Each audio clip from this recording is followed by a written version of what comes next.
Welcome everyone. I'm going to show you how to do assignment number 8, which is mail merge.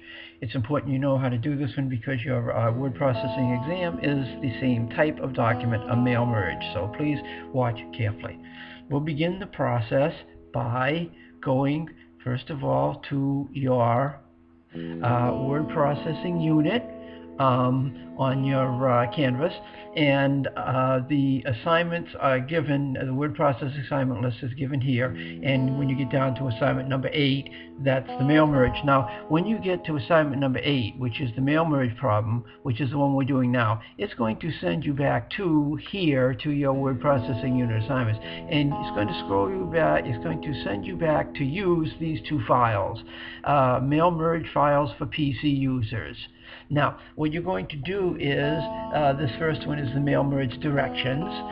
You'll open that up and read it over and print it out. It's important you print it so that you have a hard copy to go by as you do the problem.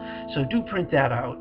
And the next step is you need to download the cruise ship database. The directions tell you to do that. So let's do that now. Let's double click on cruise ship for database. Here we go. And click, when it says open, click OK. Now, when it comes up, takes a minute for it to come up. Okay, you might have to click on this button where it says enable editing. If it does, just click on it. It's okay. And there it is. Okay, now when the database comes up, all you have to do is go File, Save As, and I'm going to save mine in a file folder that I have for on my desktop for assignment number 8 files. You know, now I don't care where you save it, but save it where you know it is so that you can find it when you want it. Okay, it's important to do that. You've got to be able to find it when you need it. Okay, click Save. All right, now get out of that and get back to here.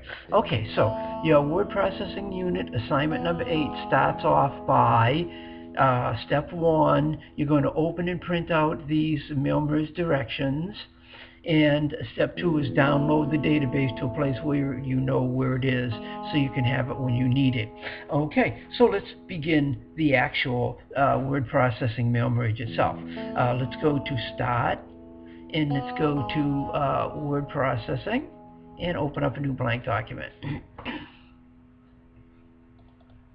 Okay, and here we are.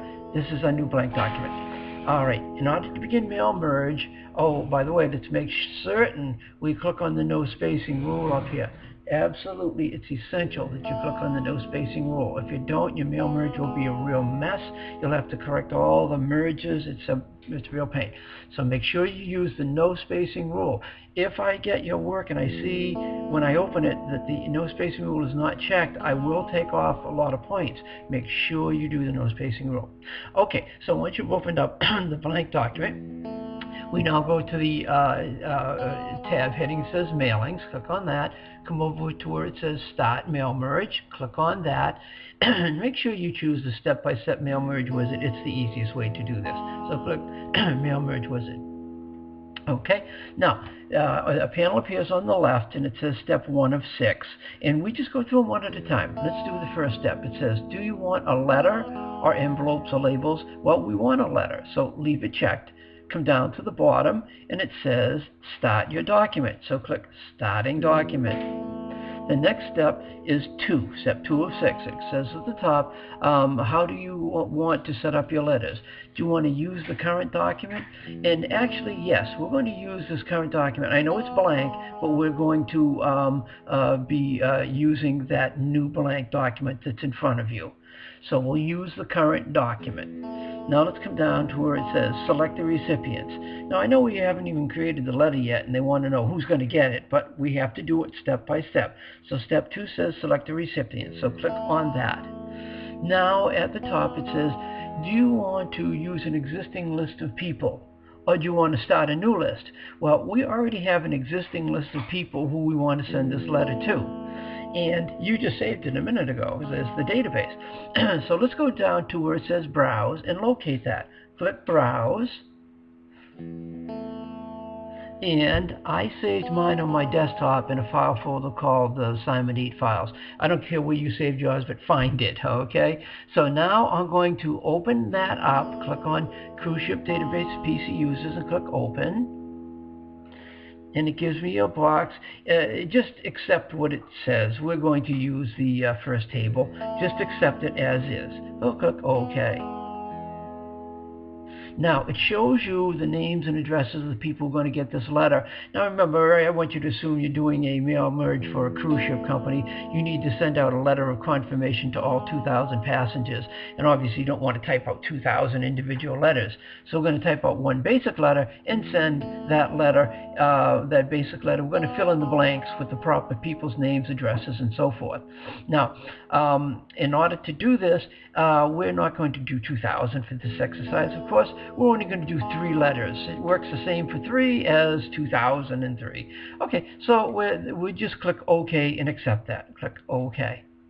All right, now we're now down to where it says step 3 of 3, steps 3 of 6. It says write your letter. So we'll click on that button and write our letter. Now, here is where I would have you type the letter itself. Now, I give you the letter in the directions. That's why I wanted you to print the direction sheet out for assignment 8, because the letter is given to you there. Now, in order to save time in this demo, I'm just going to paste in the letter. I've already typed it and copied it. Now I'm just going to paste this in.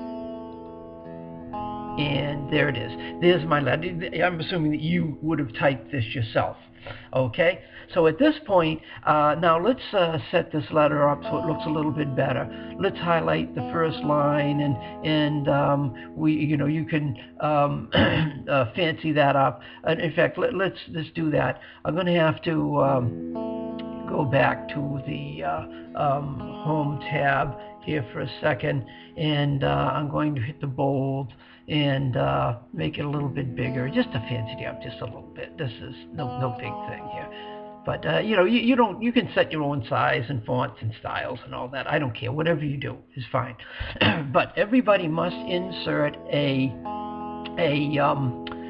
logo for the cruise ship company. Now, in order to do that, we're going to have to click on to insert some clip art. Now, it used to be that there was a clip art button on Office 2010. Office 2013, they did away with the clip art button. So you have to go to Online Pictures. So click Online Pictures. And what I'm looking for here is a picture of a ship. Now, here it is, Office clip art. So click there, and we're going to type in cruise ship. And we'll click the search box. Now, again, I don't care which ship you use, but for convenience, if you have this one here, this is the one we will use. But just use anything that you like, and we'll double-click on that to insert it into the document. Now, when it comes up, notice it's big. It throws the print all off where it belongs. No problem. With it highlighted, we want to click on this layout options, and we'll click on that, and we're going to choose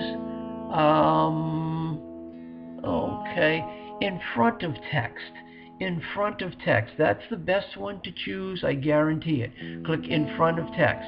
What that does, it allows us to move the picture wherever we want it, and that's the best thing for us. So now, once you have the picture inserted, go to any one of the 4 corners and click, and when it comes a double arrow, drag it down and make it small.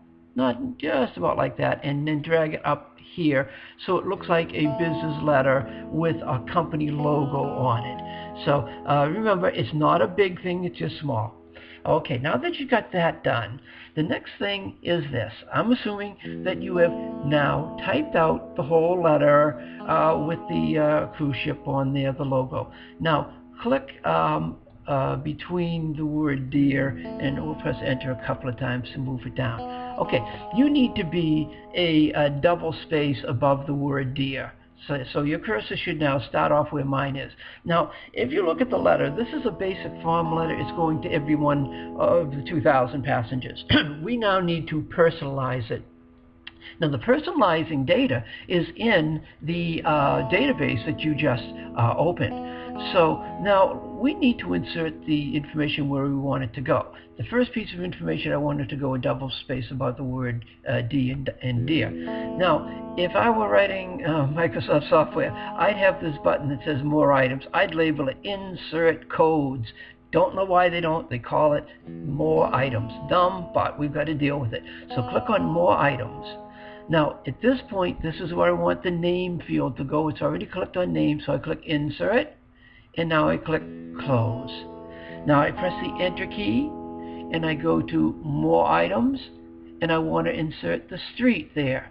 Insert, Close. Press the Enter key, More Items. I want the state there, so I click State, Insert. Insert, Close. Now, it's important at this point that I put in a comma where, after the state, I'm sorry, I made a mistake. That's okay. I'm glad I made the mistake because it will show you how to fix it. Okay, I don't want state to be there. That should be the city. So I'm going to highlight that and press Delete. And I'm going to go back over to More Items and put in what I should have put in. The city comes next, of course, in an address. So click Insert, Close. Now, after the word city, I must put a comma and then a space. Now I go back to More Items, and I'll put in the state. Insert, Close. Press and Enter, so I've got a space there. Now let me go back and show you what I was talking about here. When you insert the code for city, you have to put a comma yourself and a space after the comma. Otherwise, when these letters are printed out, it will print like Boston, Mass. It'll say B-O-S-T-O-N-M-A, all run together. That's unacceptable. The post office will not accept mass mailings if you have an error on the address, because they have to be processed by machine, and they will not accept it. You do 2,000 or 20,000 pieces of mail, all done, stamped, ready to go, taken to the post office, they refuse it because they can't automatically process it. I'm not kidding. So on your exam, I really hit you heavy for points if you forget to put in a comma and a space between the state. Okay, let's go back to the word deer now. Click in front of the word R and put a space. Now go back to More Items, and that's where we want to insert the customer's name. So click Insert, Close. Now, if you don't put the space after the R, it's going to say D-E-A-R-J-O-E-S-M-I-T-H. You know, all run together. That's not acceptable. So remember, you're going to have to put some spaces there. Okay, next thing. Let me go back to our normal size here. Okay, and now it says here, Dear, so we have the address block, then we have Dear Joe Smith, we're pleased to inform you the request for cabin number. Now, click after the R in cabin number. Make that a little bit bigger. Okay, and go to More Items, and we'll insert the cabin number. Insert, Close. Now, again, you have to notice the letter has to be perfect. Now, we have a space before the cabin number here, but we don't have a space after the cabin number. If you don't put the space, it will run it together, and it will be an error, and your mail merge will not be acceptable. Make sure you put a space after every code. Every code needs a space before it and a space after. So cabin number has been approved. If you have any questions concerning your reservation, and we'll click in after the word reservation and go More Items, and we want the reservation number to go in there, so we'll click Insert, Close, and I'll put a space after it. Again, you have to have a space before your code, and you have to have a space after your code. Okay, now the rest of the letter is all ready to go. Now, you would never do this, don't do this, but I'm going to make these in red font for one purpose. I just want to show you how mail merge works. You would not do this in your own problem. By the way, we're almost done with this thing now. Mail merge is really cool. Alright, I'm just highlighting the stuff so you can see what it looks like when it is merged. Do not make it red yourself. Okay, at this step, we're now to the bottom, and it says step 4, preview your letter. Let's preview your letter. Now let's look what happened. It now took and inserted the codes for each person's individualized information. So now we have a complete letter with all the individual information put in for the first person. Now this is just the first person. This is to preview it, to see what it looks like. Okay, to get the, and if there are any mistakes, you must fix them before you continue. Okay, so now the next step here says step 5, complete the merge. Now I know it says complete the merge, and I'm going to click on it, but it does not complete the merge. There is still only one letter. Don't ask me why they had this complete the merge button when it doesn't complete it. Don't know why, but the fact is we've got to deal with it. So the next thing is to actually merge them together. To complete the merge, we have to click on the button that says edit the individual letters. Now, if I were writing the software, I'd say make that read merge them now, but they don't label it that way. They make you do it. You hit edit individual letters. Click on that, and now it comes up, says, now do you want to merge it into a new document? Yes, I do. So I click OK, and there you go. Bing, bing, bing. Quick as can be. We now have 3 letters. Here's the letter for Joe Smith, cabin number 568B. Here's the one for Allison Snow. She's an 87 something or other. The next letter is for Janice Carson, and whatever. So we now have, if we had 2,000 passengers, we'd have 2,000 letters. Okay. It's very important that you check yourself. I'm going to make this smaller, just to show you. Make sure that you can see all 3 letters, all 3. Now that all 3 letters are there and they're correct, you must go to File, Save As, and you can save it wherever you want it, but I'm saving mine on the desktop in my Assignment 8 file folder. Okay, now this is essential that you save the document. Call it Mail Merge Cruise Ship, and put your name. I'm going to put R. Campbell. Now, it's essential that you save this completed document, because what happens is many people, they do all the trouble of completing the whole mail merge, and then they don't remember to save it, and when they email me what they think is mail merge, it's just the 1-page form letter, and that's not mail merge at all. So it's essential. When you're all done, make sure, and you've got 3 letters, go File, Save As, and save that as assignment number 8. Okay, so that's all there is to it. So good luck, and if you need any help, send me an email and get back to me. Thank you all very much.